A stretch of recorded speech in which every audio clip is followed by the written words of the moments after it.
আসসালামু আলাইকুম বন্ধুরা। এখন আমি চুপি চুপি মামার গান রেকর্ড করব। আপনারা সকলেই শুনুন গানটা। এখন গান মনেও গাইব, আপনারা লাইনে থাকেন, শুনতে পারবেন। হুম।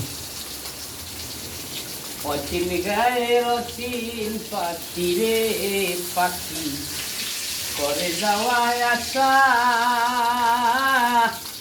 সাইরাই যদি যাইবি রে পাখি বান্দিলি কেন বাসা রে অচিন গায়ের অচিন পাখি রে পাখি করে যাওয়ায় আশা